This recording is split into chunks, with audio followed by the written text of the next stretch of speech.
this around this time of the year. They said, we're not doing anything. In the middle of the year, they caved. 5 of them, right? Good So evening, we had a meeting everyone. in the spring. The taxpayers were outside on a flatbed truck. Good evening. With the big speakers rallying, right? Jeez. And then all the teachers came in and filled the seats. Can you hear me? And they were Almost. split off down the Can you hear hallway. me? The speakers were out the door. No. Oh my God, Greg, it was the most freaky. Good thing evening, I've ever seen. everyone. Better? I have to holler a little Stewie bit? moved it there, though. Is that better? Okay. I don't know what I'm doing wrong. I'm getting a signal from up there. I'm not exactly sure. Welcome, everyone, to the Abington Heights regular board meeting. And it is a pleasure to see all of you engaged in our community. This is a regular board meeting, and we have an agenda that will follow. And we start our meetings with the Pledge of Allegiance. So I ask everyone at this time to please stand to pledge our flag. I pledge allegiance to the flag of the United States of America and to the republic for which it stands, one nation, under God, indivisible, with liberty and justice for all. May we have roll call. Here. Here. Here. Mrs. Cadman. Here. Mr. Acker. Mr. Fleming. Mrs. Harder. Here. Thank you. At this time, have a motion to approve the agenda, including the items in italics. So moved. Second.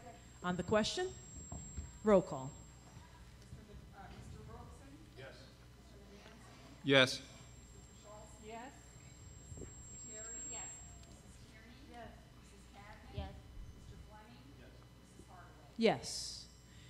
Sound people, do you prefer I take a cordless mic? Would it be any better? Doesn't matter. You can do whatever. What about the humming? You're working on it? Okay. From the board, I need a motion to approve the minutes from the public business meeting held on Wednesday, August the 16th, 2017. Second. On the question, roll call. Mr. Leanson. Yes. Mrs. Schultz. Yes. Mrs. Terry. Yes. Mrs. Tierney. Yes. Mrs. Cadman. Yes. Mr. Fleming. Yes. Mr. Wilson. Yes. Mrs. Hardaway. Yes. The next item on our agenda is board reports. And so the board is going to use this time as an opportunity to inform the public. I'm going to start. I'll be followed by our superintendent, Dr. Mike Mahan, and then our business manager, Mr. Jim Mirabelli. We'll follow the slides so far as the information is concerned. And we're calling this the report to the community. And I am aware we are not trying to repeat ourselves. The administration has done an excellent job making sure that information is on the school district website. I hope that all of you are looking at that, viewing that, and understanding. I'm going to start just talking about the school board, the negotiations, where we started, and where we're at today. You know, I failed to do something. I'm going to go back just for the sake of the Sunshine Act. And it's a part of our meeting that I always write in to remind the public what we've done since our last meeting. On August the 24th, the board had teacher interviews. On September the 7th, 2017, the negotiation team, along with administration, met for professional staff negotiations.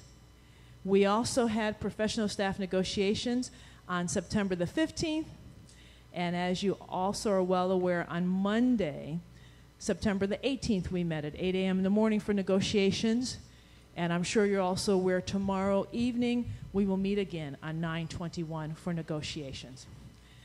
So far as negotiations are concerned, we have been meeting since January 2017. I know some people say you should have started earlier.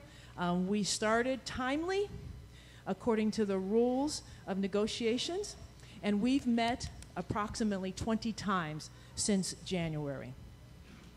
The school board has devoted a significant amount of time and energy developing and analyzing our proposal with the intention of receiving agreement that is fair to our teachers and our taxpayer. The board believes the current proposal accomplishes both. I would like to say, in looking at our proposal that we started with, we spend a lot of time going page by page looking at the current teacher's contract. We view negotiations as a time to discuss change. The board started initially with step movement and 1% raises for teachers at the top of the scale. Any of you that are familiar with step movement so far as teachers, every year they're with the district, they have an increase because of years of service, and also as they receive educational credits, they also receive additional dollars. So the initial raise that we offered equated to a raise of approximately 1.75%. We asked for the elimination of medical benefits for retirees. This is a benefit that costs the school district approximately $22,000 a year. And to explain the retiree benefit, a teacher can retire after 30 years of service, and much of this is determined by PECRS, which is the Pennsylvania State Employee Retirement System. And as a result of that, we have teachers that will retire at age 55. And there is an early retirement incentive currently in our contract that the school board would desire to eliminate. The early retirement incentive gives medical benefit not to just the employee, but also their spouse until the employee reaches age 65. And so we find that many times the spouse will be well in their 70s receiving a medical benefit if the spouse has not reached the age of 65. So that is a benefit that many teachers have for at least 10 years after retirement. We also asked for a change in the medical benefits. Union members, we wanted to receive the same medical benefit currently as received by our administrators. We started asking for a 10% premium on the cost of the medical. Also, we were looking at tuition reimbursement. Currently, we pay for our teachers to get college credits, and that is a benefit to them and also to us. We wanted to cap that at $575 a credit. Teachers who would leave our employment within 4 years would have to refund payments to the district at 25% per year. We were also asking for new salary bands for coaches. Currently, we can have a coach retire after 25 years. And the new coach that comes in starts at that salary that that retiring coach earned after 25 years of coaching. And so we would like to have salary bands where there is a starting salary for a new coach. We also asked for the elimination of a sick bank.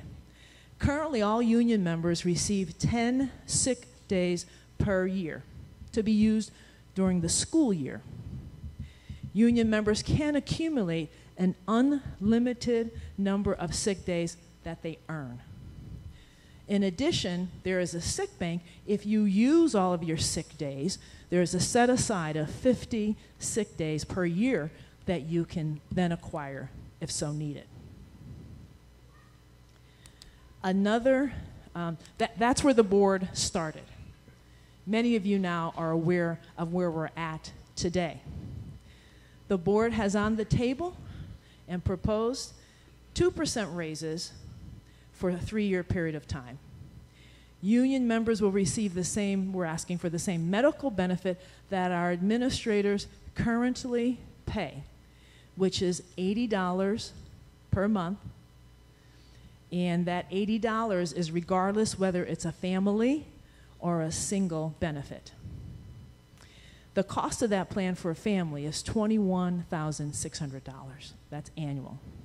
The board has made a sincere and meaningful effort to compromise with the union. And we thought there has been a lot of discussion in those 20 sessions between that, but I wanted to start with where we started and where we're at today. The board's proposal is fair for union members. Every member can be ahead in year 1 and much farther ahead in years 2 and 3. The board recognizes that members of the union cannot remain insulated from the struggles experienced by our community in paying for health care. The threat of strikes and labor actions cannot be allowed to prevent reasonable and fair progress. We cannot be captive to the actions and threats of the union. I am proud to serve with 8 other people that stand united in the interest of the taxpayers of this school district, but in also providing the best education possible to our students. At this time, I would like Dr. Mike Mayen to come and talk more of the finances of the school district.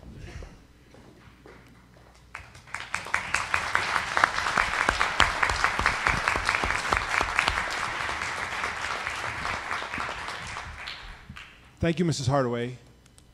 I want to begin my presentation by asking a question, essentially, and that is an important one. Is the Abington Heights School District a good steward of the community's resources? Because in order for us to ask for people to cut back or not to, we have to be sure that we're doing a good job in managing the resources, the tax money that we receive. So in looking at, in trying to answer this question, rather than making my own graphs and doing my own numbers and my own reports, I was able to draw some information from a financial reporting system used by Pennsylvania public schools called IDEX. So these numbers and these graphs come from that reporting system. I didn't make the graphs myself, so I just used the system. And I thought that would be best, and we'll make sure to post all this information on our website so people can see. So with expenses, Abington Heights spends significantly less per student than the average Pennsylvania school district.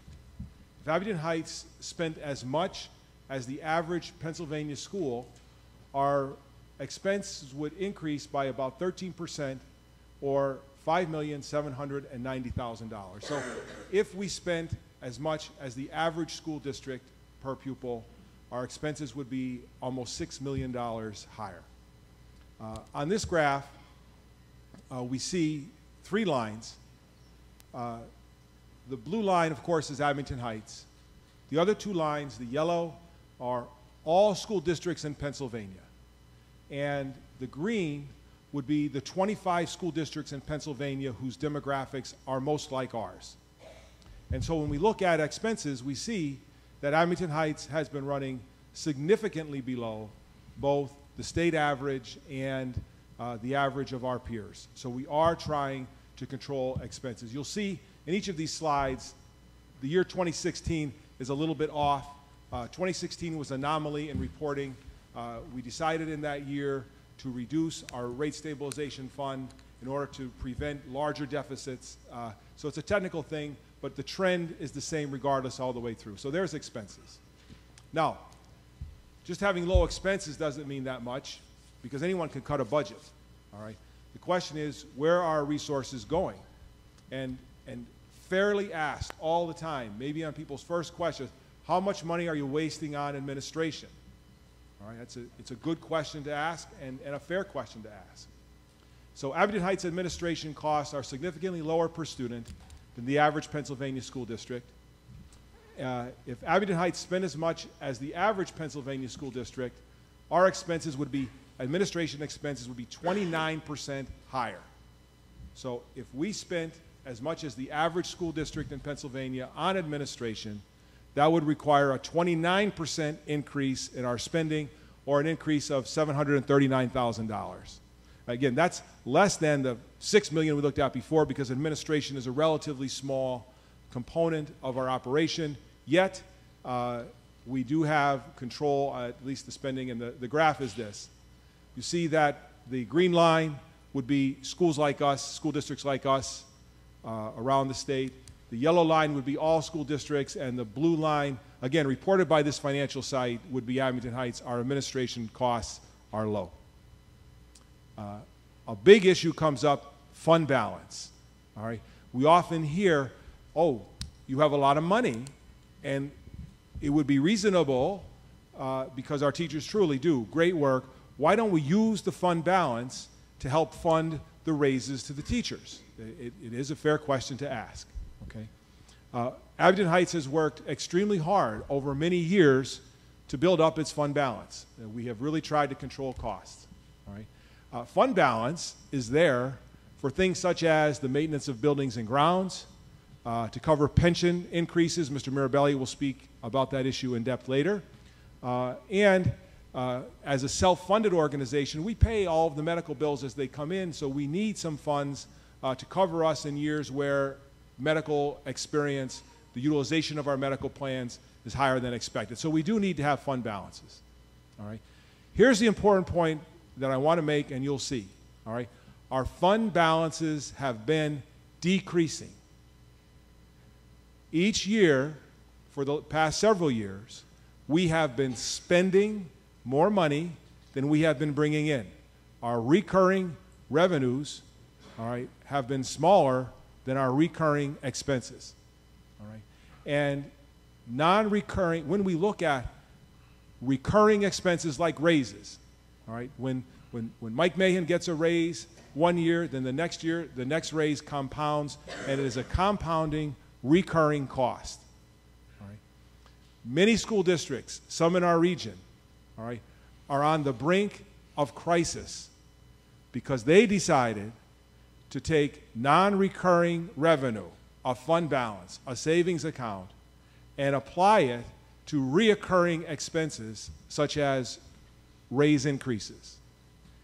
And the net result is that when the fund balance draws down, there's nothing left, yet the expenses continue to rise. So we have a graph, and again, 2016 is an anomaly, but you will see the trend on this graph is that we have, again, built up our fund balance over time, and you could see a very clear drawing down of our fund balance, and that our fund balance on a per pupil basis is less than schools like us and is approaching the average in the state of Pennsylvania. All right. Now, what is our fund balance for? As I mentioned, medical benefit, rate stabilization, and for pension. All right. The fund balance is for our employees. All right. And when the question is asked, why don't we spend our fund balance to support our employees? My answer, and I think it's fairly obvious from the graph, is that we are doing just that. Under our current circumstances, we are spending more money than we are receiving. Our fund balance is diminishing, and then this is not my graph, this is a company that did this. And as the fund balance goes down, that money goes out largely in the form of salaries and medical benefits. So we are, at this very moment, spending the fund balance for our employees. We are doing that, and the graph clearly shows it. Okay. Now, if we don't spend a lot of money on administration, and we're very careful to control our overall expenses, where are we spending our money? And this is the first graph you'll see where our spending is above the state average and schools like us. All right, now the reporting is a little different. This graph represents the percent of our budget that goes to salary and benefits. So in Abington Heights, putting aside 2016, 75% of our spending goes to the salaries and the benefits of people who work here. All right. The district has set a priority more than the state average and schools like us to say that our resources go where they should be, to the excellent people who work here. And of course, the largest part of that group are our teachers who really support our mission. All right. So there has been a cognizant decision to say that we want to drive down cost in every part of our operation so that we can support the excellent work done in our classrooms And I think this graph does support it.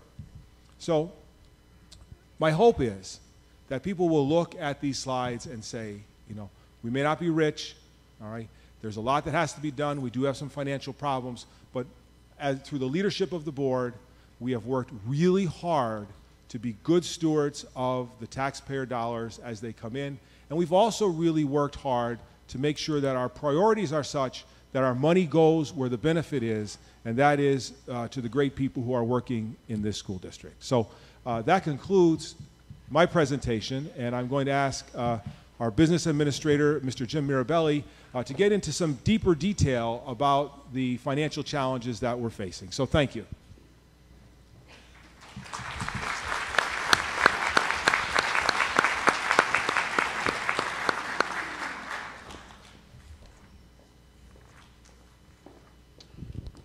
Thank you very much. And, you know, I speak at a lot of board meetings about budget and finance, and it's typically a topic that turns people off, and my biggest goal is usually to keep you awake during it. So here's what I pledge to you. I'm not going to drone on and on about finance. I think Dr. Mann did a wonderful job of outlining some things, but I do want to just point out some things regarding how we produce our data, what some of the real facts are, and how you can find those facts yourself in a transparent way so that you can make an educated decision for yourself. And you don't have to hear it from me or from the school board. There are independent resources out there that you can go out and get it. And I'm going to show you where to find it and how to get it. Okay? So when I'm out, the one thing that this whole process of negotiations has created is a lot of energy surrounding budget, finance, and school economics. So I'm out in the supermarket or at the gym or perusing social media. I get a lot of questions, right? And here's kind of a list of the FAQs that I get. Does the district really have an $11 million fund balance? That's the most popular one. Why can't you just pay salaries out of the fund balance? And I think Dr. Mahan just answered that for us. I thought you had a surplus. Why does your budget say you had a deficit? What is the district's share of the pension liability, and what is the rate that we pay? And finally, why doesn't the district publish its financial information to the public? Which was a surprising one to me. I'll do my best to answer these questions as accurately and transparently as possible for you in just a few minutes of your time. I'll also, as I said, show you how to find this information so you don't have to receive it from me. You can get it from independent sources that are reliable and independent. So, quick word on the fund balance, and we'll answer that first question for you. District fund balance as of June 30th, 2016, or the last audited, independently audited data we have, is $11 million. So yes, we do have $11 million in the fund balance. But there are designations within that, as Dr. Mahan already pointed out, and that is we have assigned over half of that for employee benefits for pension. So it's already there. The board saw the pension spike coming and the crisis coming, and they prepared for it. And there you see the benefits so that we can go ahead and pay for these pension benefits going forward. We'll talk about the pension liability, which means this is a drop in the bucket, in just a moment. We have the fund balance committed to just filling in the 2017-2018 budget that we have going on right now. So there's money allocated as of June 30th, 2016, just to pay for ongoing operations here, which is hopefully a stopgap measure until we get to some better times. So why is having a fund balance important? First, it gives us flexibility for financial hardships. Give you an example. Right now, the state of Pennsylvania still does not have a budget. They voted on the expense side so that some money can keep flowing, but out of the Treasury of Pennsylvania, they say we're going to run out of money this month. So that means if the legislature does not act, we could not expect subsidy to be flowing in. So that's a significant source of revenue, although we're most heavily funded locally. That's a significant source of revenue that we may not see for some time if the legislature does not act. So we were also in a stalemate, I believe 2 or 3 years ago, where we really needed to rely on the fund balance because there was no money flowing to the district. Total stalemate. I think it was over 100 days. Actually, about 6 months, wasn't it? Our credit rating is key. Our district has saved hundreds of thousands of dollars in interest expense by refinancing and maintaining a AA stable bond rating, which means we've taken higher interest rate debt, and because we have this fund balance, it gives us a better bond rating, and we do save a lot on interest expense. And then finally, the fund balance, because we're able to invest it, not as Wall Street guys would invest it because we have very tight restrictions, but we're able to invest it and gain interest earnings on our investments. And in this past year, we earned $165,000, which is almost enough to fund 2 full-time teachers' salary and benefits. So without the fund balance, we would not be having this revenue stream that would fund approximately 2 full-time teachers. So as I said, the fund balance is $11 million. Our expenditure budget is $49 million. So that ratio is about 22%, okay?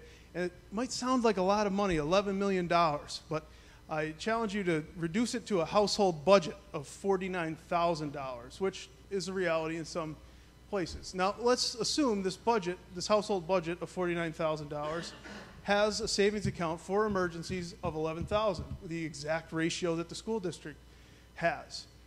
I ask you, is the savings amount excessive? And you can make that decision for yourself. Would it be appropriate to pay for a one-time home repair or a medical emergency out of the savings account? You can answer that question for yourself. And then finally, would it be appropriate to exceed the household budget of $49,000 to pay for a recurring expense that increases annually? I don't know, a luxury cable bill or something like that that is over your household budget. And how quickly would you run out of money if you consistently went over that household budget and used your savings? So those are just a few questions that I pose to you. My answer is, it is sound fiscal stewardship to match recurring revenues with recurring expenses. Elimination of the structural deficit is vital to the intermediate and long-term health of the school district. Taking a look at the 2017-2018 budget, we already talked about the expenses. We're at about $49 million with revenues of $46.5 million, which means we have a structural deficit of about $2.5 million. Detailed budget information is available, has been available, will always be available on ahsd.org. You can find it right on the Business Administrator page, and it'll always be there. And as soon as we pass the budget, we put it up there for you. And also budget presentations. This will be up there very rapidly after this is over. And then just a note we'd like to make here. The last 2 audited years, the district has realized and incurred a financial loss of $1.1 million and $1.3 million respectively. So that really quantifies what Dr. Mahan is saying. We are spending down the reserves. Taking a look at the thing that is plaguing us most, in my view, is the pension. The pension rate used to be closer to 0 back in the day. Then it was about 4 in the mid-2000s, about 4% of every dollar in salary. Now we're looking at 33% of every dollar in salary that goes out the door is for pension. Okay, so on a $60,000 salary, the district expense would be $20,000 additional to pay for the pension. Now the state does reimburse the district 50% of that. So we have a $10,000 expense in that scenario. Now, one could also say that that 50% reimbursement is coming out of other resources that the district might be able to get otherwise. So it's all one pot of money. You can't grow it and you can't split it, but that is the pension rate currently, about 33%. Now, an even bigger problem, which is why we need a fund balance, but we can't fund this monster problem. The state of Pennsylvania has an unfunded liability of $42.7 billion as of the last audited year. It has grown since then. But the district's share of that $42.7 billion is $62.2 million. That's a liability we have to put on our balance sheet, which you can see right here. And I understand you can't see the whole balance sheet in the background, but I've highlighted the pertinent numbers with the green arrows. So we have a $62.2 million pension liability right there, which drives our balance sheet into a negative equity position. Any publicly traded company, this would be going bankrupt, or nobody would want to invest in a company like this. So take a look. This is an audited financial statement. This is not a making of mind. The district has a negative net position, or in the corporate world, it would be called equity position. So we are in the negative there. And then finally, as I promised, I want to give you some useful sources of information that are not from me, except the business manager page, which is clearly from me. But they have independent sources, the audit report, the AFR. I also have links to these web pages that I'm going to show you right on the business manager page. But all of our financial information that is presented to the board is also immediately presented to the public because we realize not everyone can make our meetings. So a couple of questions I get asked are, how do you compare to other districts? That's sort of a popular thing to do. And we've done some Lackawanna County analysis and some statewide analysis here tonight. But if you want to do those analysis yourself, you can go get all the data for like the last 2 or 3 decades from PDE by just going to Google and type PDE AFR data.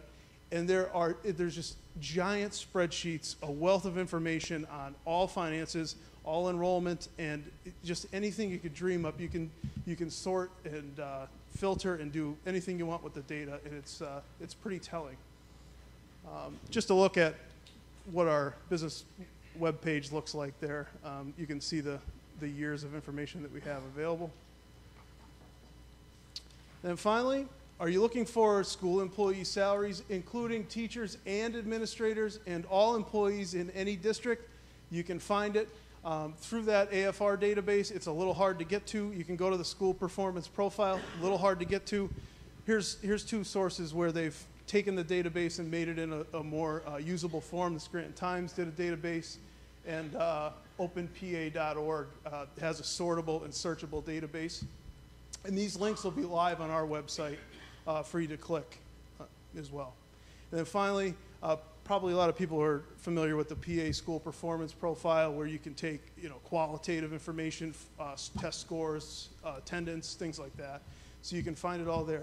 But most importantly, if you don't agree with a number or a statement that was made, don't just go away grumbling. Call me up. Come give me a visit. My door is open most of the time, but make an appointment. We'd like to talk to you about it, and I'd like to hear your points too. So, and I can show you how I arrived at my number. Perhaps we made a mistake, but we're going to correct it. So always the door is open, my email and my phone. Just anybody can call me anytime, and we'll try to get you the best information available out there. So with that, I thank you for your attention and your time, and thank you, Mrs. Hardaway. That'll conclude my remarks. He's very good. Yes, he is.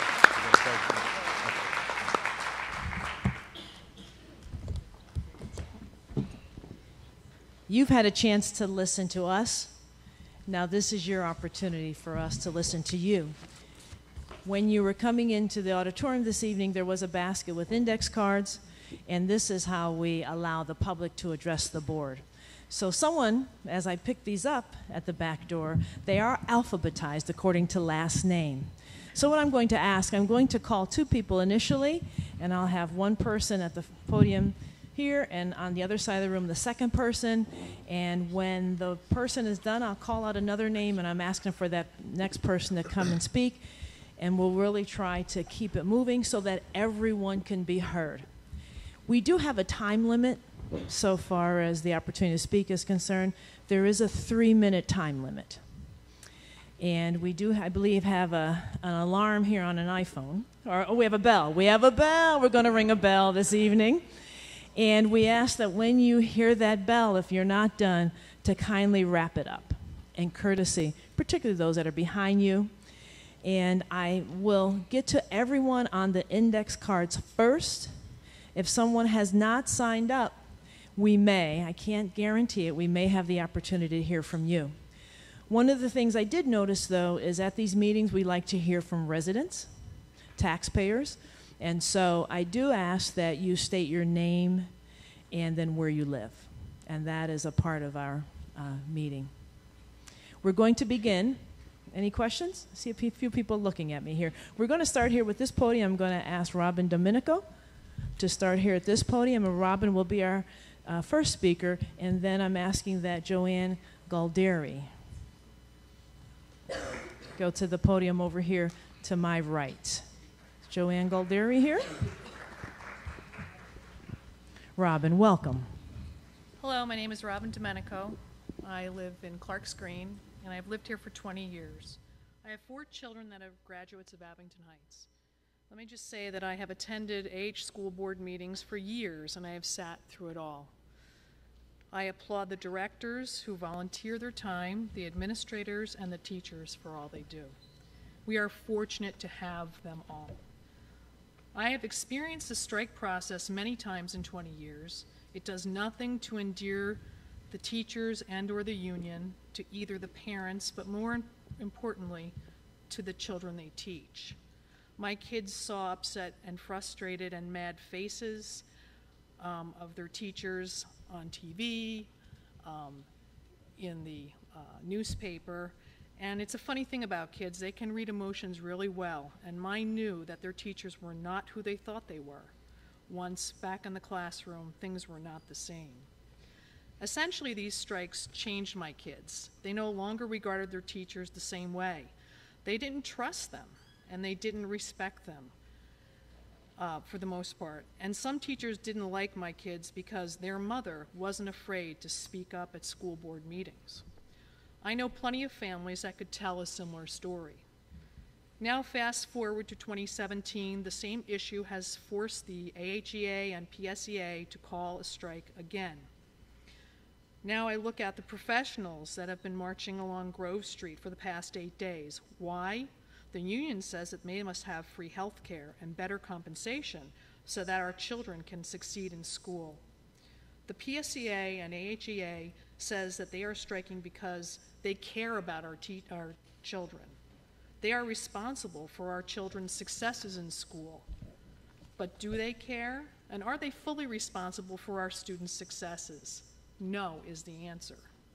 We are fortunate to have a school district full of very well-educated parents, stable homes, good and plentiful nutrition, and family support.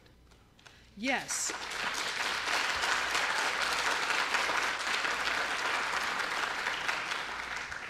teachers are part of this, but not all the credit goes to them. Remember, teachers, we were our children's first teachers. We read to them 3, 4, 5 times a day. We taught them the alphabet and numbers and colors. We sent them to preschool so they could be socialized before kindergarten, as per Mrs. Bartz and Mrs. Heller. We worked with all of you to help teach them their addition tables at night, and times tables too. And let's not forget the cursive books, those cursive books, that they had to struggle through as well. Finally, if the union leaders really cared about these young girls and boys, teenagers and young men and women, they would never put them through this anxiety, uncertainty, and turmoil.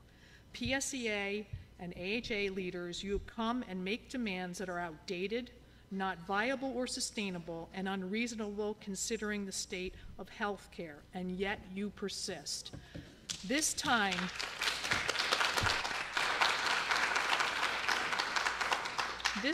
around, union leaders, if you can't recognize your situation is futile, it is because you are blinded by greed and entitlement. In a negotiation, there is give and take. For 20 years, the taxpayers have been able to give and the teachers have taken. Now, union leaders, it is the time to thank the taxpayers and humble yourselves. Be grateful that we have been able to give these benefits to the teachers for so long and recognize it's time to change. You make great wages and have a pension program that is fantastic. PSEA, you go back to your office in Plains and Harrisburg and leave the mess you have orchestrated for 2 or 3 weeks to the teachers to clean up. It will take years for these emotions to subside, and yet again, who really pays the price? Our children. May I suggest that it might be time that the teachers' voices are heard, not the union bosses. Thank you. Thank you, Mrs. Domenico. Mrs. Galderi.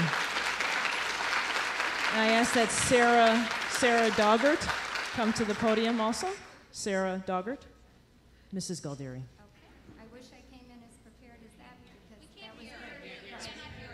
Pull that microphone down a little bit closer to you. Yes. Okay. I didn't come in prepared. That is okay. Like that, but I just felt I had to speak, and I'm not somebody that does this, so bear with me. I'm uncomfortable, but I just had to speak. I've been searching all week for somewhere to go, and I'm not a Facebooker, so I couldn't go there. I agree with everything she said. You know, the union for the teachers runs a great PR program. You know, where teachers are great, teachers educate our children, we have to respect them, we have to honor them, we have to praise them, we got to do everything for the teachers. It's a job they chose, they're paid well to do it. The guy cleaning toilets is paid to do his job, they're paid to do their job. They're paid well. They've got great benefits. They have great students to work with, as Robin said. They're privileged to work with our children. They're privileged to work in this school district. When I sat here tonight and I heard where the board started with their proposal, I loved everything I heard. So did we. Yeah, I mean, I would have thought that would have been a great place to agree. So to think where we are now and there's no agreement, what they would pay a year in health care for their entire family, I pay in 1 month for myself.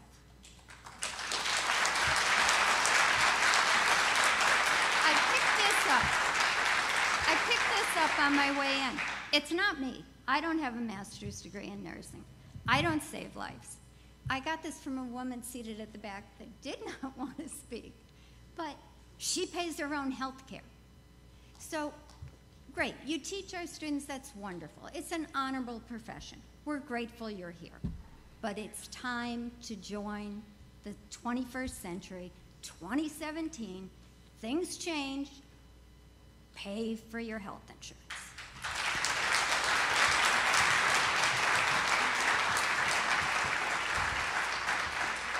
Would Joey Harrington please approach the empty podium?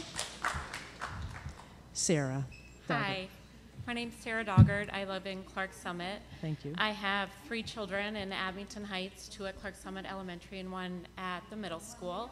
I'm in like shorts and a t-shirt. I had not planned on saying anything, but when I came in, I thought, if I'm gonna complain about things that are going on, I really need to say something. So I fear I might be in the minority here, but I think that everyone really just wants the kids back in school.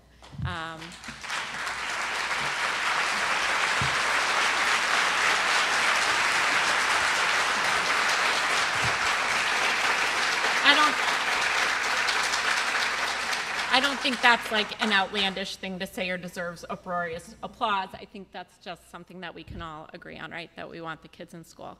I love every teacher we've ever had in the school, and I've called Dr. Mann, and he's been very helpful to my family. So I don't have a specific side that I'm on, but what I just like to say is I have 2 very small points. One, I agree that, you know, I pay for health insurance, but I don't want our teachers to lose money. I've seen 1,000 different things put out.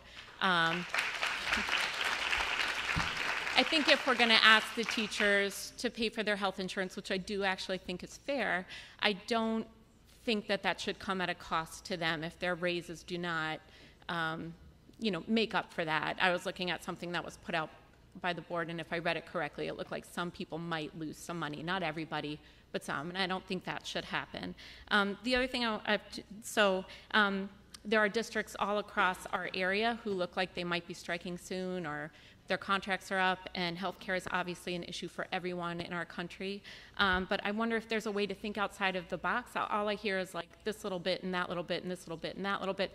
Is there a way to think outside of the box? Partner with some other school districts in the area, and I don't even know if this is feasible, and get a better healthcare cost so that it saves everybody money. You know, I feel like there's a way to think outside of these little numbers that we're throwing around, and see if there's other options. And my last thing, you'll have to forgive me again, I wasn't planning on saying anything, is this may be a very unpopular opinion, but I feel like if the kids aren't going to be in school, then after school activities, I don't know why they're still going on. My kids are too little to be involved in like the after school sports and everything, but I just feel like if they're not going to be in school, nothing should be happening until a decision is made. We want to teach kids that their academics is what's most important. So I thank everybody for their work on this. I know everyone's working hard, but please get our kids back in school. My kids are driving me absolutely nuts, and they need to be in school. Thank you.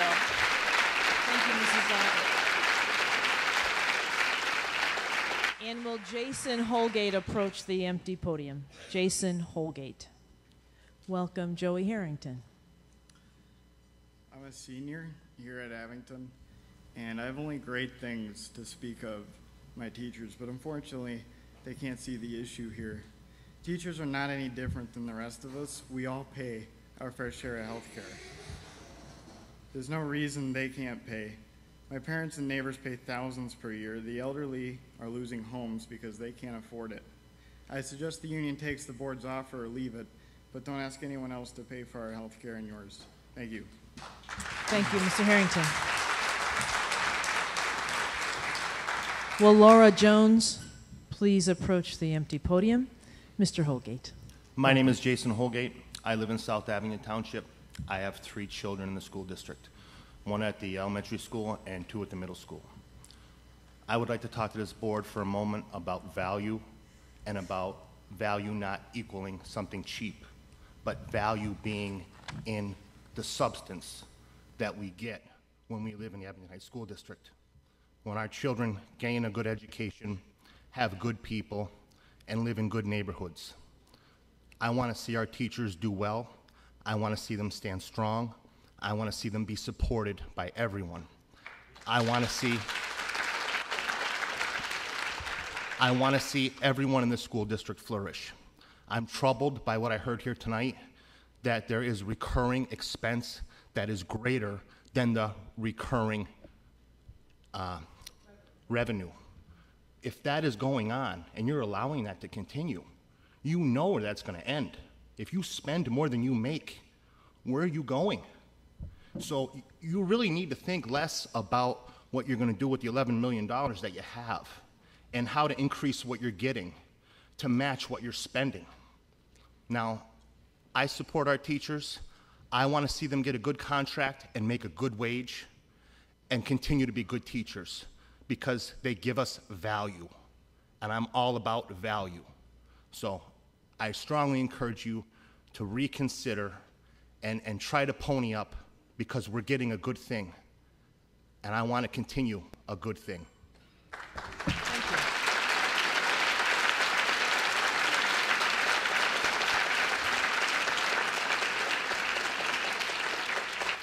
you. Would Bob Lombardi approach the empty podium? Bob Lombardi, welcome. Hi, my name is Laura Jones. I'm a member of, obviously, the area. I live in Clark Summit and have 2 kids in the district. Before I get started, I just want to say a huge thank you to the board members. Not only are you guys giving a huge amount of time, you receive no compensation for what you do and are put through the ringer day in and day out. So I just want to say a huge thank you before I say anything else. You're welcome.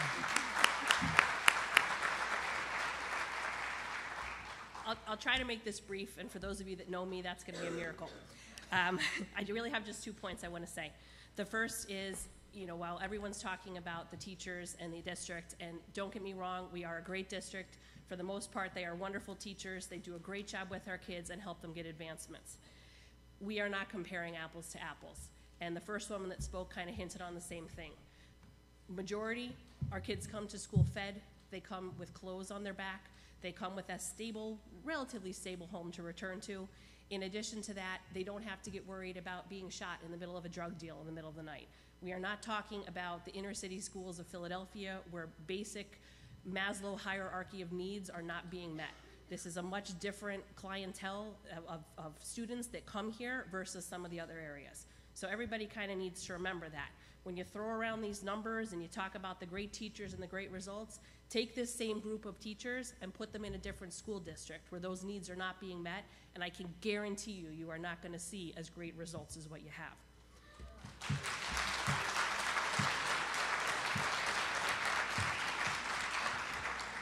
And my last point, I actually want to address the teachers that are here. I'll try to, I understand that there's offers that are being made and being presented. I don't know if you all get a vote as far as for how that goes in regards to making those individual decisions. Teachers that I have spoken to, people that I've talked to off of the record, do not seem as though they're happy with what the union presidents are trying to represent as far as for being what the majority speaks.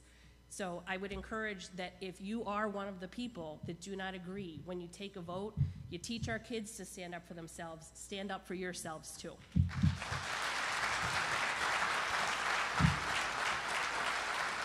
I ask that Dan Lemanga approach the empty podium. Dan, thank you. Mr. Lombardi. Good evening, and Dr. Mann, Mrs. Hardaway, and all you folks up there, thanks for your time and allowing me to speak.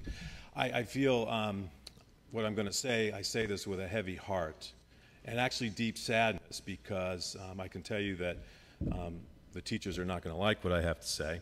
And I honestly believe, and I know I don't have to tell you this, you folks this, or anybody here, but I honestly believe that you will not find any better teachers in this country that we live in than we have here. You may find some just as good, but you won't find any better. And I've been involved with the district since 2003 when my son Logan first started. And by the way, I live in Clark Summit in the borough. So I've been with this for a long time. I'm also very sad because I think what we're talking about here and what's going on is very indicative of what's going on in our country today. And it's the severe financial pressures that are from the federal government, the state governments, the local governments, and even in our own households. And if you have any question about that, just ask my wife and children, because we talk about this quite a bit. I feel that this issue for the teachers about health care is a public relations nightmare for them, and I think it really puts them in a bad light that I don't view them in, and I wish that they were not in.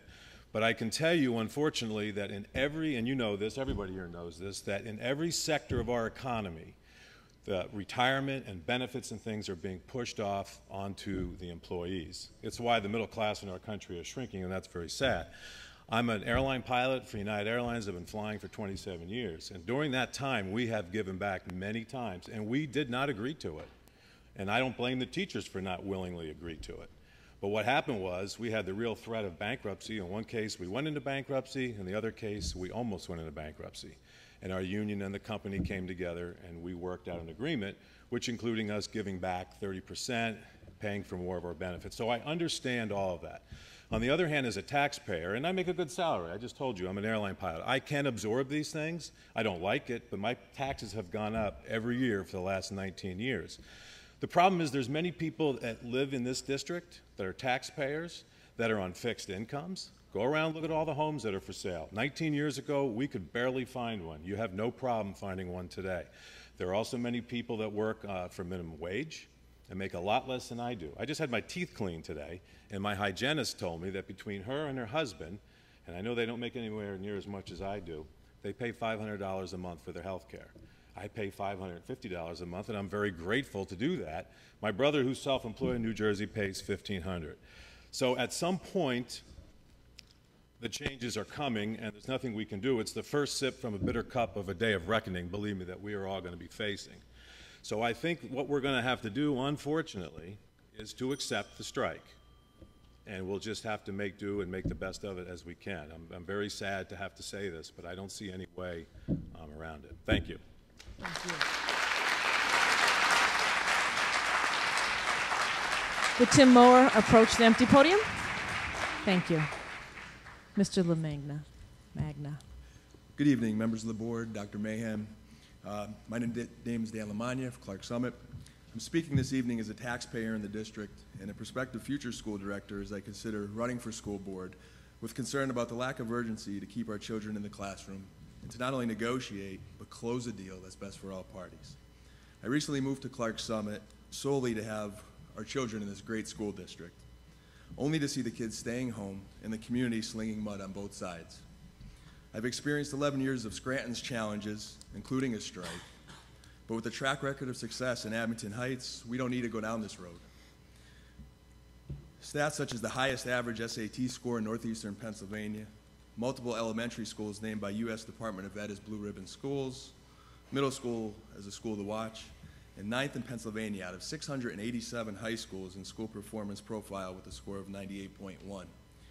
Prior to my last 11 years as an administrator in higher education, I worked 8 years previously with at-risk children in various roles in most of the schools in Lackawanna County. I had the opportunity and privilege to spend a lot of time in all of Abington Heights school buildings, elementary, middle school, and high school. And I had an outstanding experience working with the many great teachers that made me feel welcome and part of the district, including the principals and the staff. We have a gem here in Abington Heights, so why do we try to ruin a good thing? It is time to make this better before it gets worse. Understanding the health care issues that need to be addressed by the state, and I hope Senators Blake and Flynn will be working to help us. We still have an obligation in Abington Heights to lead by example. There is the $11 million fund balance that we talked, at the very least, should be able to obtain a one-year deal to get the kids in the classroom while we work this out. An average salary of 17th out of 37. Average salary 17th out of 37 does not represent a top-ranked school. Paying $195 an hour in legal fees since January could be avoided and put to better use if we would work this out sooner than later.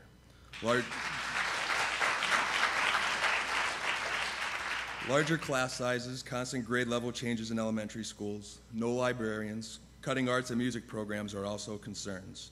And I think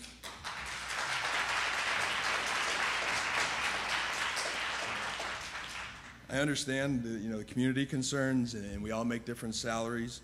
I do know as an educator, our teachers take on great student loans and debt, so there's other variables, and they've worked very hard to get where they are, and I know they just don't want to go backwards.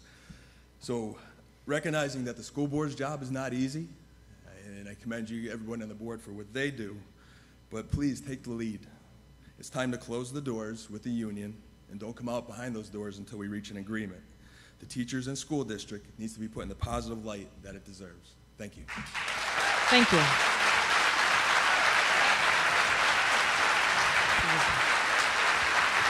Would Joe Palizzi approach the empty podium?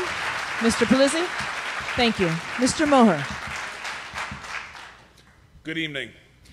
My name is Tim Mower. I am the president of the Abington Heights Education Association. I stand here tonight proudly representing the 250 exceptional members of the AHEA. The past 7 days, our teachers have been on strike. We have clearly demonstrated that our members remain unified and more determined than ever to achieve a competitive contract in a timely manner. We have made proposals that are fair, reasonable, and affordable. We continue to try to find common ground. Last June, we notified the district that we intended to strike in September unless serious progress was made at the bargaining table. Although productive discussion with the board did occur, the board did not alter their position. Progress was not made in the 3 months that followed. While on the picket line, we've received an outstanding amount of support from the community. To those community members and anyone here tonight in support of us, we are extremely grateful for your support. Our community values its teachers and knows the best place for our teachers is back in the classroom. Now that we have successfully demonstrated our resolve and unity, I'm happy to announce that our members will be returning to work this Friday, September 22nd.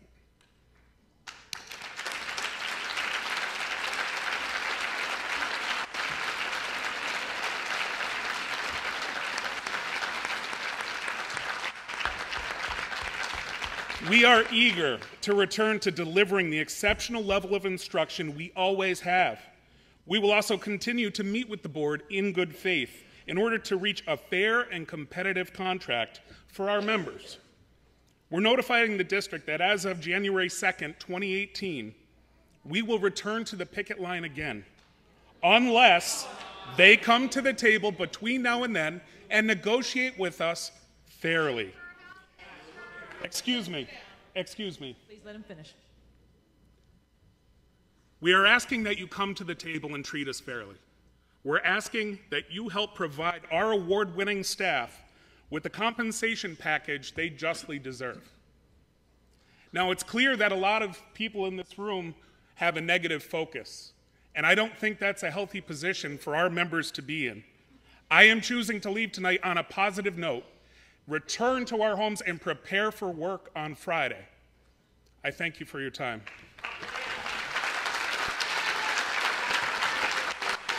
Mr. Palizzi.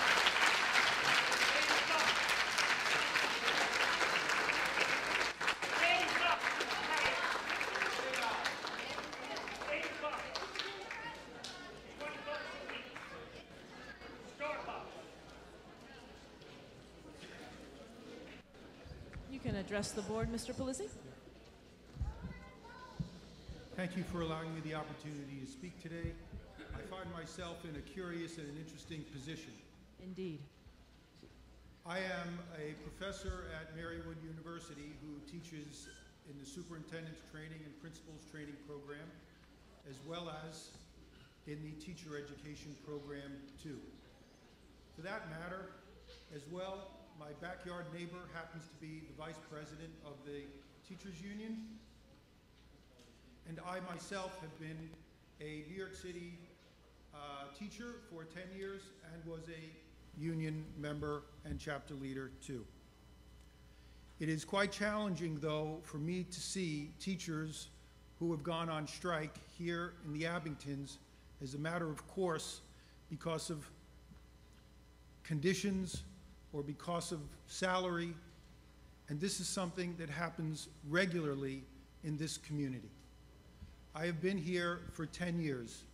I have worked closely with Dr. Mahan and many of the teachers and principals here in the community.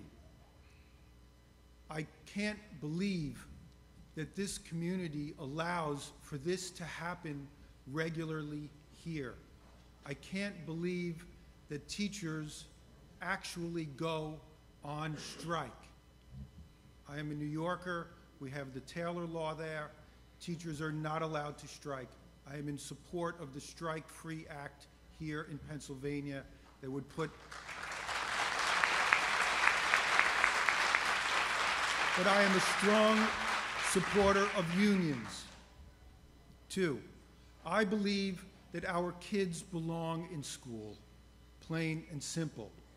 That once a calendar is set at the beginning of the year, it should be seen through so it does not disrupt the lives of the families. I've spoken to people from 3 generations, my 80-year-old neighbor, my 55-year-old retired teacher who lives across the street, children also. They are extremely upset. Some of them have become blasé to the whole circus. Don't let this happen ever again. It's extremely disruptive for families, and it's really upsetting.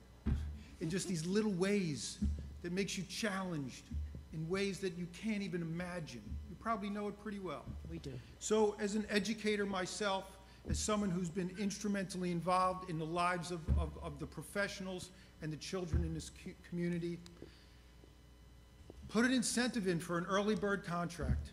Do something. Do not make the teachers out to be chiselers, and do not come off as misers yourself. Thank you very much. Thank you. Now this ends those that have signed up to speak. At our board meetings, it is customary for me to say, would anyone else desire to address the board at this time? If you do, I'm going to ask you to approach the podiums.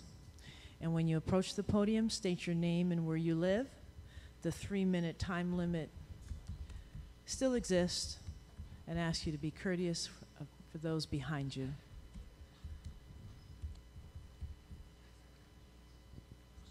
Welcome.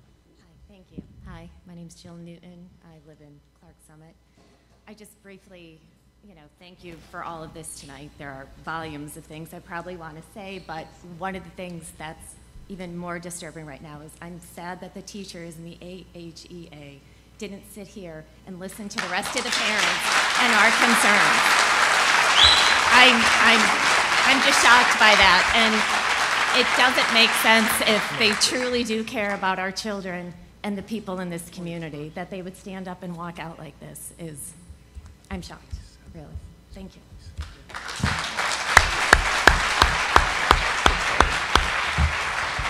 Welcome. Hi, my name is Margaret Mora, and I live in Clark Summit. And 10 years ago, my family and I decided to relocate to Clark Summit. We wanted a really good school district for my children. So we chose to buy here, buy a modest home in the area that we could afford. And I thank you for volunteering your time and for choosing to go for an election and to be elected. I think that's an honor to represent our children in this area. The teachers chose a position here in the school district. They didn't have to, they chose to. They could have went anywhere. But it's a privilege to work and to get a full-time job as a teacher, from what I'm to understand. To compliment the school district and the teachers, and I'm really sad that they left as well, I wanted to tell them about how my son Stephen is a second-year student in Texas, very far away. But he's an engineering technology student because of what he got here. He was involved in robotics and Odyssey of the Mind. He's big enough to be a football player. They wanted him to play, but he knew that wasn't his calling. He got the influence from those teachers. That was just incredible. They encouraged him, motivated him. They were there for him, believed in him. And now he is the young man he is. And because of my parenting and the teachers, because it takes a village to raise a student. So, with that, I tell you about my daughter April, who's a senior, who needs the influence of all of you, of the teachers. And I really encourage, as a social worker, I encourage conflict resolution. We use it all the time in our lives. Teach the children how to do that. And I really want to say something to the teachers, like teach the children conflict resolutions. Unfortunately, they're not here. So I'm asking you to find a way to make this happen and send our kids back to school. Thank you. Thank you.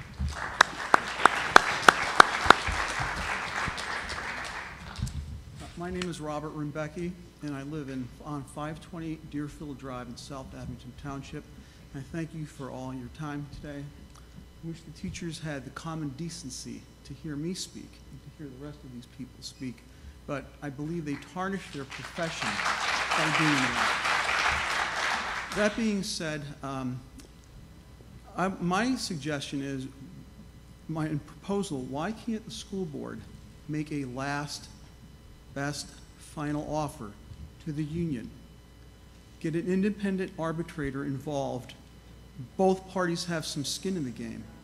Both parties have something to gain and both parties have something to lose. My question to the board is, can we do that, Ms. Hardaway? There is a process to that.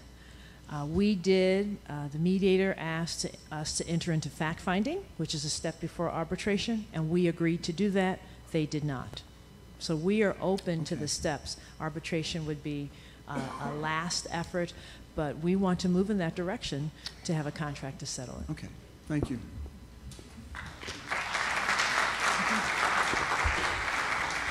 Now, is there anyone else here that desires to address the board? Oh. I walked in late, didn't plan on this, but I do have to say that is extremely disappointing. My name is Gerard Chabarassi. I live in Clark Summit. Moved here about 4 years ago. Stayed in Clark Summit because my daughter wanted to finish her high school here. She is now attending Penn State. My other daughter is a freshman in the high school this year. I shouldn't even say that. 4 days does not count as far as I'm concerned. And I strongly urge the board to lock them out and not let them back on Friday. Because this game they are playing, or they're playing on my child, and I don't appreciate it. That is a crock. It is a sham. It should not be allowed. Okay? As far as I'm concerned, what they are doing for $80 a month, I pay $570 a month and $15,000 copay. If they'd like to join me on that line, I'll take them. I'll be happy to see $80 a month for whatever their time period that they pay the whole year or the 10-month period, whatever they pay. But it's a sham. It's a shame that they walked out. As far as I'm concerned, our children deserve a lot more, and that is a disrespect to their parents, never mind the children that they've already disrespected. Your offer to the teachers is more than fair and should be honored by the school board, by the unions. I was also incited to see that they refused to even put it to a vote with the teachers. I mean, so they don't even they're not even engaging their own, I don't want to call them staff, whatever you want to call them. I'm so frustrated by the fact that they are playing a game with our kids about days back in school. And can you lock them out? Can we let them back in? Because that's really what we should do. In fact, Can you? I'm not an educator, but I'd be honored. I'd rather see parents back in those classrooms teaching our kids. And in addition to that, they care so much about my student. Did they post any work on their Google page or anything? No, they didn't. So if you care, give them something to work on. I'm giving my child stuff to work on. I'm having them work through their books. I'm sure most parents are probably having them do something like that as well. The teachers who care, who claim to care so much, who are unwilling to waver in any way, shape, or form to make an agreement with the board, who just walked out on the parents, who have already walked out on our children, are saying they care. Tell me how that cares.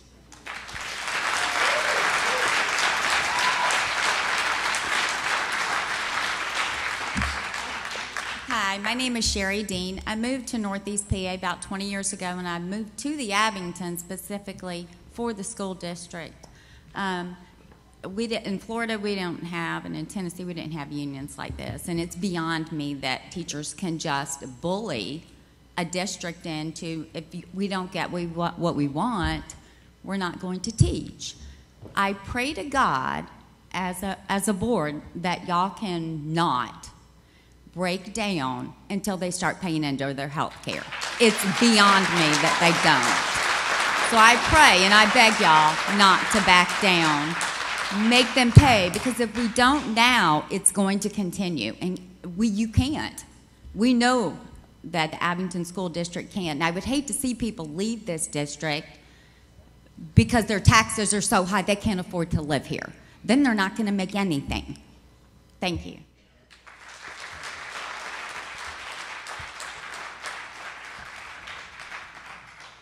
Now, at this point of time, I'm going to give the opportunity for board members to speak. So this has been the easy part of the night. I believe the voices of the individual school board members need to be heard if you have something to say. I'm asking you to say it succinctly.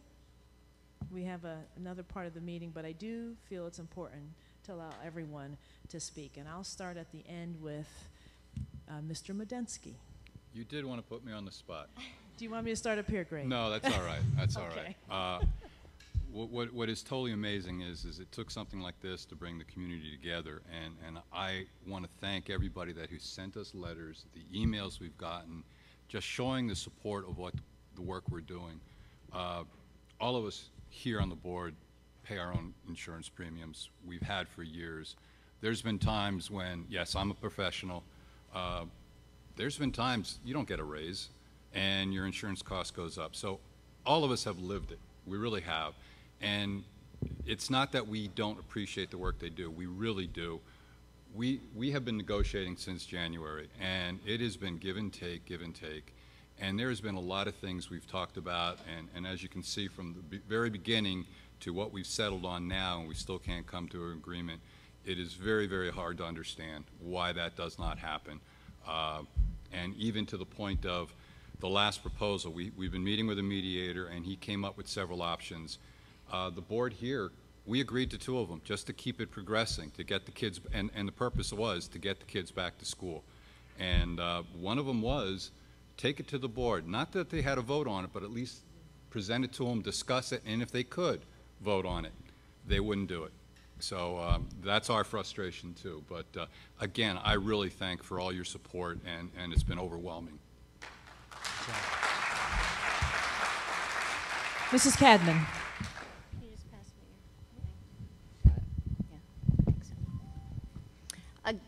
I too wanted to thank everybody for coming. I had written down a couple of the comments and wanted to address them, and it's only a few. But the one was about some of the teachers would possibly not benefit from the proposal that we had put forth. I think it's important to know that there's a step schedule involved and that the union controls the step schedule. So when we agree to a salary increase, basically we give the union a lump sum of money and they distribute it as they see fit to their membership. So they could do, you know, a rearranging of the dollars to ensure that nobody comes up short. There are people who have in any given year 10-11% raises because they happen to move forward and horizontally after receiving continuing education credits that, by the way, their tuition reimbursement that you pay for allows them to do. But those percentages could definitely be more equally distributed, and that's up to the union. People bring up about after-school activities. I know personally I am a firm believer that I would never take any action that would impact the students and punish them in any way. This is not their fault.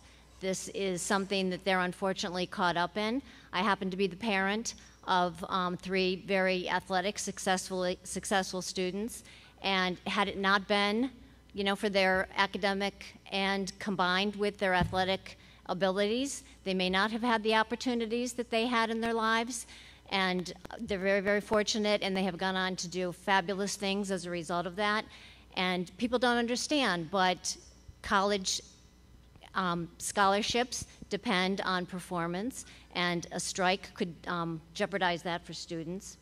And then somebody commented on matching the spending by reducing the costs. We want to match revenues with spending, and we have cut costs over the 12 years that I have been on the school board in every way we could think possible. And the time has finally come that we just have to say that the teachers union has got to help us in some regard. We've made baby steps with them over the years, but we have done everything to every other portion of our budget up until this point, and really now push has come to shove, and we need them to do more.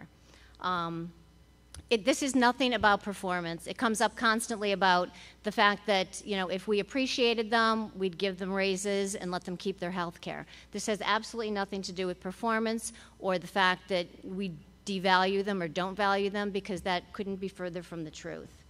And as far as strikes, it's the law that they have the ability to do it, and unfortunately, we cannot say they can't. And that's all. Thank you. Thank you. Mrs. Brashowski.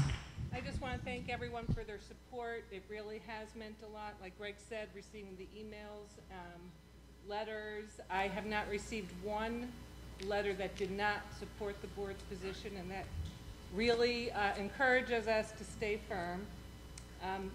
For us, the question is not of appreciating the teachers, it's how are we going to pay for it. And the way you would have to pay for it is to get money from all of you. And we have a hard time asking all of you to pay more when you're all struggling to pay for your own health care. So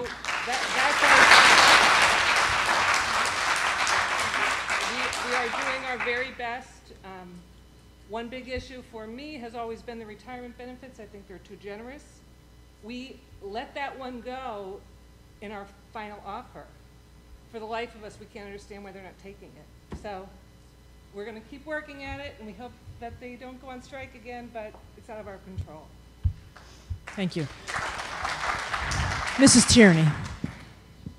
I, too, want to thank everyone for all of your support. We have had overwhelming support from all of our parents. I'm sorry.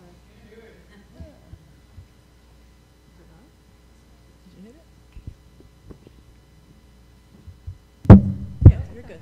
Speak louder. We've received a lot of support from. Hello. Thank you all again for all of your support. It's incredible for all of us up here, because this isn't an easy seat that we sit in, and we really support our teachers. We've supported this whole district. And we really need to get our kids back in the classroom. But I've been on this board for 12 years, and I've been asking for some premium share for the 12 years that I've been on this board. We've had plan design. We have done everything we can possibly do to try to make the health care package as affordable and wonderful for our wonderful teachers. Now we just are simply asking our teachers to help us to pay for that. I was a sophomore at Abington Heights when Abington Heights took its first strike in the 70s. And believe it or not, this is the same thing that we were fighting for. And I commend all of us that sit here tonight, because this isn't an easy spot for anyone. And I'm sorry, parents, for your students being out, but it sounds like we're getting back into the classroom soon. So we are committed, and this is an incredible team. We are 9-0 committed to holding our teachers to help contribute to healthcare. Thank you. Mrs. Pusateri. Good evening. I just have to say that I'm so proud to sit here with these people next to me. We work tirelessly. Everybody provides input. We listen to each other. We may not always agree, but we always can look at each other's point of view and come to form an opinion. And as Michelle said, we're united in this. I really want to thank the people who came here to speak tonight. It's not easy, especially if you have a child in the district, to come up to the podium and say something that you know is potentially going to go against your child's teacher. I know that takes a lot of courage, so I'd really like to thank the people for that and for the support, again, as everyone has said, that we've received. I have gotten many communications, many different ways, and I can honestly say that not one has said, give in. So thank you for coming out tonight. Mr. Robeson. Good evening. My name is Phil Robeson. I just want to thank everybody who came here today and also had the guts to come up to the podium. That is not easy. I too pay health insurance, and I pay a lot more than $80. I work for actually a health insurance company, and I pay more than $80. I say that a little bit in kidding, but it is serious. I mean, we saw the operating budget up on the screen. Mr. Mirabelli and Superintendent Mahan made it very perfectly clear that our operating budget is not in great condition. If we were in good condition, we wouldn't be here. So we are all here making really tough decisions, and this is one of them. I believe that $80 a month is fair and equitable, and that's why I believe why we're 9-0. Mr. Fleming. Start, yeah. Start. Well, I too would like to thank everyone for being here tonight. It's, as Phil said, it's not easy standing up in front of a crowd like this, especially with those who are parents of students in the district.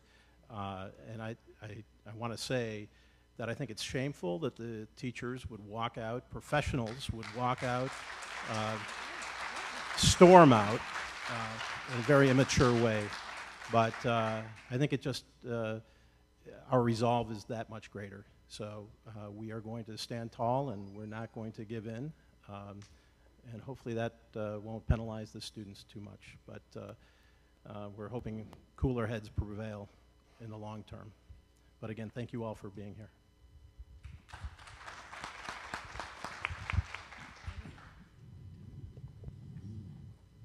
That ends the board report section of our meeting. And the public participation, we thank you. And we're going to move on. We do have a meeting agenda. Thank you for your attendance this evening. Now, you don't have to leave, just so you know, okay? But we will continue on with or without you. Yes, you may. Our student representative does have a report for this evening. Yes, go right ahead. Hello, is this working? Yeah, okay. All right, my name is Sienna Rainey. I'm the student representative for tonight. On a bit of a lighter note, I'm just going to be telling you some activities, athletics, what's going on in the high school right now. We've begun the process of planning the high school's annual homecoming dance. Student council has begun that process. Auditions were recently held for the school musical, Anything Goes, and also casted. And Anything Goes. And both that work? Both the girls' soccer and field hockey teams recently won games against Scranton Prep, known rivals of ours. So, some good news in the high school. Thank you for listening tonight. Thank you. Thank you. Dr. Main, do you have a superintendent's report this evening? I will pass on the superintendent's report this evening. Thank you, Mrs. Hardaway. Then we will move on to our action discussion items for this evening. Ask that the board approve the bills as received. So moved. On the question? Roll call. Roll call.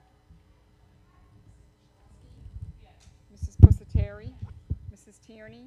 Mrs. Cadman? Mr. Fleming? Mr. Robeson? Mr. Madansky? Yes. Mrs. Hardaway? Yes. Motion carries 8-0. Thank you. Mr. Medensky, may we have our treasurer's report? Yes, you may. I'm also disappointed that the teachers did not stay to hear my treasurer's report, since I'm always very enlightened here. Anyway, the total cash balance starting in August was $10 million, $52,310. Total local revenues were $6,072,366, with state revenues also being $1,745,503, for total monthly revenue of $7,817,870, with a total cash available of $17,880,180. We had net disbursements of $2,503,085, which gives us a cash balance moving into September of $15,377,095. Motion to approve? On the question? Roll call. Mrs. Pusateri? Mrs. Tierney? Mrs. Cadman? Mr. Fleming? Mr. Robeson? Mr. Madansky? Yes. Mrs. Bachalski? Mrs. Hardaway? Yes. Motion carries 8-0. Dr. Mann, may we have our personnel report for this evening? Yes, thank you, Mrs. Hardaway. We request the board to approve the resignations of Marissa Ryan and Dr. Rose Meninti. Is Dr. Meninti? No. I want to congratulate her on her move to Valley View, having been appointed as superintendent, to carry on the great work that was started there by Dr. Quinn. So moved. Second. On the question? Mrs. Tierney? Yes. Mrs. Cadman? Mr. Fleming? Mr. Robeson? Mr. Madansky? Yes. Mrs. Bachalski? Yes. Mrs. Pusateri? Mrs. Hardaway? Yes. Motion carries 8-0. Thank you. Under resignations non-certificated, we ask the board to approve those individuals listed in numbers 1 through 4. So moved. Second. On the question? Mrs. Roll call.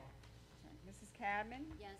Mr. Fleming? Yes. Mr. Robeson? Yes. Mr. Madansky? Yes. Mrs. Bachalski? Yes. Mrs. Pusateri? Yes. Mrs. Tierney? Yes. Mrs. Hardaway? Yes. Motion carries 8-0. Under appointment certificated, we request the board to approve those individuals listed in numbers 1 through 6. So moved. Second. On the question? Mr. Fleming? Yes. Mr. Robeson? Yes. Mr. Madansky? Yes. Mrs. Bachalski? Yes. Mrs. Pusateri? Yes. Mrs. Tierney? Yes. Mrs. Cadman? Yes. Mrs. Hardaway? Yes. Motion carries 8-0. Under appointments non-certificated, we request the board to approve those individuals listed in numbers 1 through 6. So moved. Second. On the question? Roll call. Mr. Robeson? Yes. Mr. Madansky? Yes. Mrs. Bachalski? Yes. Mrs. Pusateri? Yes. Mrs. Tierney? Yes. Mrs. Cadman? Yes. Mr. Fleming? Yes. Mrs. Hardaway? Yes. Motion carries 8-0. We wish to note for the record, the following individuals have received tenure: Megan Gagliardi, Sophie Janello, Jacqueline Lewis, Paula McQuestion, Heather Savero, and Kara Spindler, and we want to offer congratulations to each of those individuals. Under letter D, we request the board to approve the volunteers as listed in item number 1. So moved. Second. On the question? Mr. Roll call. Mr. Madansky? Yes. Mrs. Bachalski? Yes. Mrs. Pusateri? Yes. Mrs. Tierney? Yes. Mrs. Cadman? Yes. Mr. Fleming? Yes. Mr. Robeson? Yes. Mrs. Hardaway. Yes. Motion carries 8-0.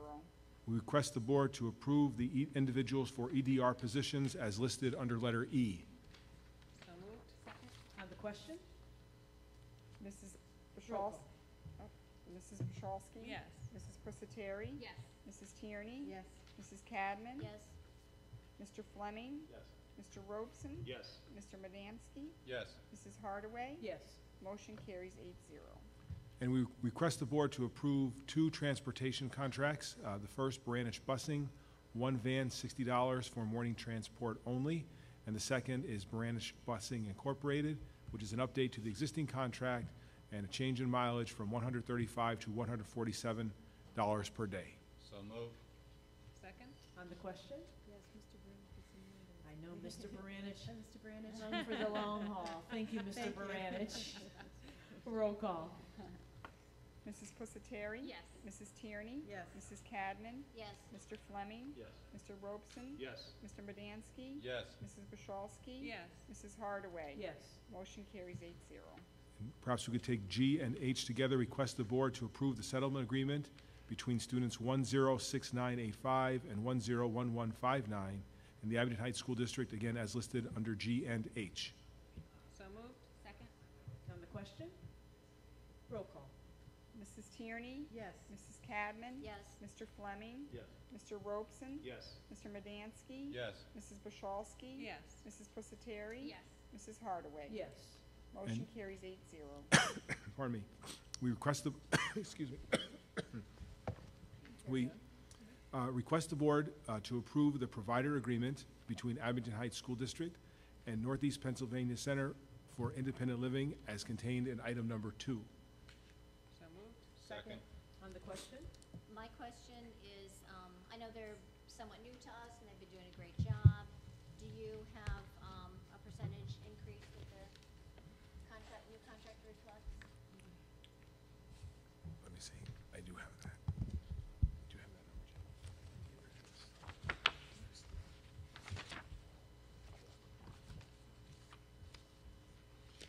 Roll call. Oh, wait, he's putting it in.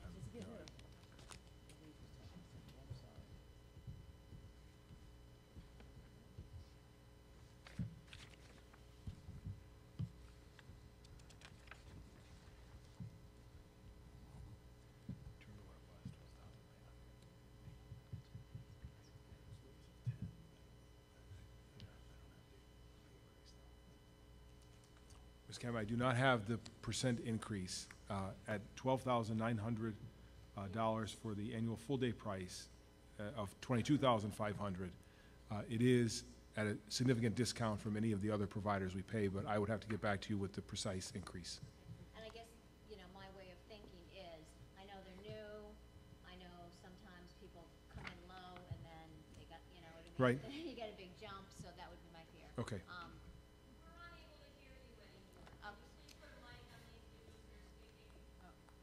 Sorry. So with. Is it on? Hello? Oh, is it on?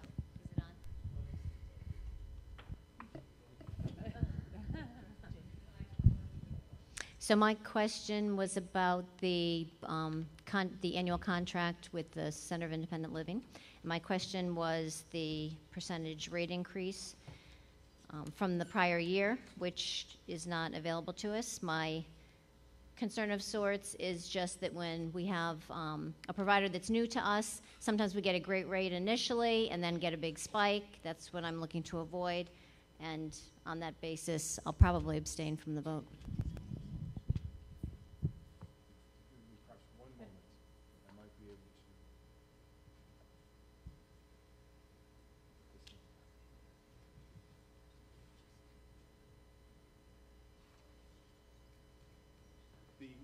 I actually do have it. Okay. The internet was a little slow here. The previous annual rate was $12,500, and the current year's rate is $12,900.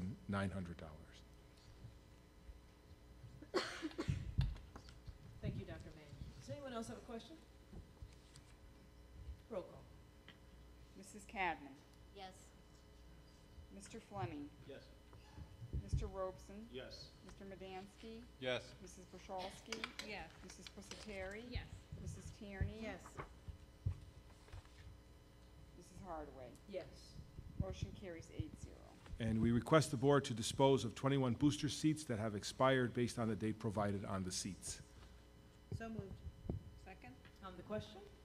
Mr. Fleming? Yes. Mr. Oh, sorry. Roll call. Yep. Mr. Fleming? Are you in a hurry?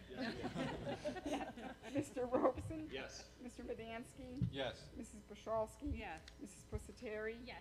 Mrs. Tierney? Yes. Mrs. Cadman? Yes. Mrs. Hardaway? Yes. Motion carries 8-0. Thank you. And we request the board to pass a motion to rescind the approval of the Title II-A intergovernmental agreement with the NEIU number 19. The contract was to oversee the non-public Title II-A section of consolidated application. By contract with the NEIU, a sub-grantee situation was created which is not allowable under the federal regulations. Managing the Title II-A non-public section of the application is deemed the responsibility of each public school. How did that come? Yeah, I was gonna say, discovery. We were, gotta do a well, if you could do a motion and pass, and I could, So moved. yeah. Second. On the question. Now you can Yes, ask the question and receive the thank you. answer. The Pennsylvania Department of Education advised the NEIU and us that the NEIU could administer this grant, and then they did a do-over and told us that we had to be the ones to administer the grant. So this is no fault of the NEIU at all. We were following precisely the directions that had been in place, and so now we are working to take on the responsibilities that we had planned for the IU when it comes to the administration of these grants. And my question is, who is in possession of the grant money? Well, at this point, I think the district, Abington Heights School District, will act as a conduit of the money. Now, whether we actually get it and deposit it, or whether it's transferred through, I'm not exactly sure. But the money is divided. This is a lot of our non-public schools will get this money, and so they'll apply to us, and there's a formula and an allocation, and then we have to make sure that the allocation is appropriately distributed. So whether the money goes, again, from the federal government to the individual or through us as a conduit, I'm not sure of the exact mechanism. Roll call. Mr. Robeson? Yes. Mr. Medansky? Yes. Mrs. Bochalski? Yes. Mrs. Pusateri? Yes. Mrs. Tierney? Yes. Mrs. Cadman? Yes. Mr. Fleming? Yes. Mrs. Hardaway? Yes. Motion carries 8-0. And we request the board to approve the settlement agreement between student 108588 and the Abington Heights School District. So moved. Second? On the question? Roll call. Mr. Medansky? Yes. Mrs. Bochalski? Yes. Mrs. Pusateri? Yes. Mrs. Tierney? Yes. Mrs. Cadman? Yes. Mr. Fleming? Yes. Mr. Robeson? Yes. Mrs. Hardaway? Yes. Motion carries 8-0. And I'll read motion M. Consider a motion to appoint George Shovlin Esquire as legal counsel under the terms and conditions contained in item number 3. So moved. Second? On the question? Roll call. Mrs. Bochalski? Yes. Mrs. Pusateri? Yes. Mrs. Tierney? Yes. Mrs. Cadman? Yes. Mr. Fleming? Yes. Mr. Robeson? Yes. Mr. Medansky? Yes. Mrs. Hardaway? Yes. Motion carries 8-0. Thank you. And the last item, item N, consider a motion to cast Abington Heights School District ballots for the following Pennsylvania School Board Association PSBA candidates: for President, Otto Voigt; Vice President, Gary Smedley; and Treasurer, Mike Gossett. So moved. Second? On the question? Roll call. Mrs. Pusateri? Yes. Mrs. Tierney? Yes. Mrs. Cadman? Yes. Mr. Fleming? Yes. Mr. Robeson? Yes. Mr. Medansky? Yes. Mrs. Bochalski? Yes. Mrs. Hardaway? Yes. Motion carries 8-0. There are a few informational items on the agenda. Is there any new business to entertain at this time? Yes, Mr. Robeson. There's the cordless right there.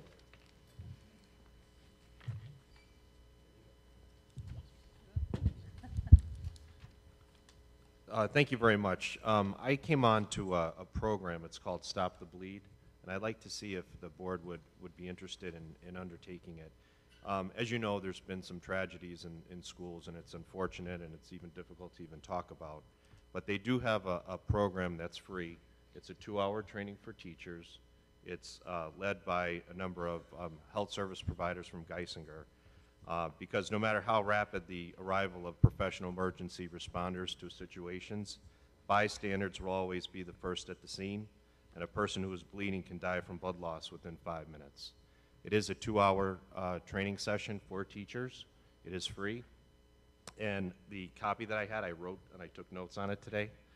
So I'll get a clean copy, but I would just wish the board may consider it for the teachers, perhaps at an in-service. I have contacts that we can reach out to. Other school districts have done it. And usually we're on the leading edge for this, and I'd like to continue that. Thank you. Yes, and we'll direct that to Dr. Main. And there are clearly trainings that are mandated, trainings that the school district may recommend, and there may also be some contractual things. So far as maybe first aid, we'll look at it. Thank you. Particular administration. Okay. Any old business to entertain at this time? If not, I thank you for your attendance at the meeting this evening. This meeting is adjourned. Thank you.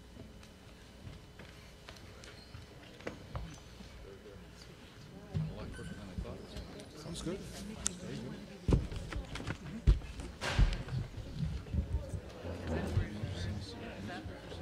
It will be. It will be very interesting. No. What? Well, here's what happens. Well, here's what happens. Friday, they said they're back. Once we lock them That's up, what they said. they run to the unemployment office, and they all collect unemployment time. I know. And then, It's up to them to and get it then, all, so they gave us our well, we get stuck with it. And then